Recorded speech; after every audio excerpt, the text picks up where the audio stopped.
Good morning. This is Fred Mitchell, Chairman of the Progressive Liberal Party, Minister for Public Service and Foreign Affairs, and today is Wednesday, the 18th of May, 2022. Congratulations to the St. John's Native Society Particular Baptists, who are now in their 91st convention in Nassau. The church was founded by the freed slave Reverend Prince Williams and is now headed by Bishop Carrington Pinder. Bishop Pinder and his wife, Reverend Sabrina Pinder, who now heads the Fox Hill congregation in St. Mark's, served in Fox Hill for 34 years. Congratulations. I was pleased to join the Prime Minister at the convention on Monday evening and to greet old friends like Reverend James Pratt of South Andros and Reverend Jason Roberts of Sandy Point, Abaco. That was Monday evening. On Tuesday evening, the 17th of May, I was able to join Bishop J. Carl Ramming and his wife at St. Paul's Church in Fox Hill, and I got a great surprise because my good friend Hon Philip Bethel, former Minister of Transport, and his wife were there for the event. St. Paul's is part of the Bethel Baptist Convention, and last evening the Bethel Baptists repaired to Fox Hill for their session. I was pleased to join them.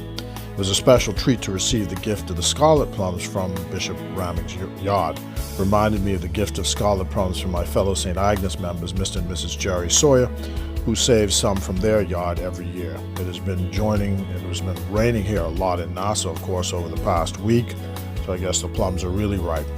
Over the last weekend, in a 24-hour period, there's 12.37 inches of rain, which is the equivalent of in a normal year of 2 months of rainfall. This seems like a sure sign of climate change. The ground is soggy everywhere, and it reveals and reminds us of the campaign we have to wage to save our islands where the land, 80% of it is within 1 meter of the sea.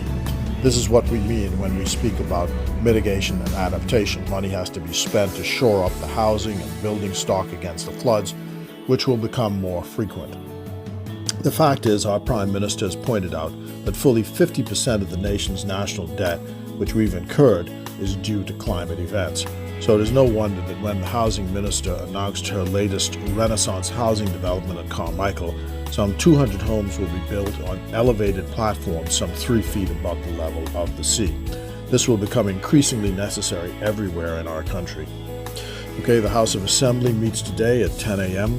and it will deal with some amendments to the digital assets legislation. This is to strengthen the regime which we just passed a few weeks ago to regulate digital assets, also known as cryptocurrency in some circles. I wish all of those who responded to my last note about the remembrances of Sir Lyndon and his responses to requests for help from his constituents, and how it is still possible for us to emulate that example of Sir Lyndon. And Philip Bethel, Honorable Philip Bethel, spoke about it when he spoke about how it is important for us to serve the ordinary people. Public life is hard. It's a tough job. It is thankless. You have to be physically and psychologically ready for the slings and arrows of outrageous fortune, as Shakespeare says. We are less than 1 year into this term, so it is plenty of time for any mid-course corrections. Let us keep each other in prayer, and let us keep our ears to the ground. So, until next time, God bless you, God bless the Commonwealth of the Bahamas, and tune into the House of Assembly today for an important announcement at 10 o'clock on this day.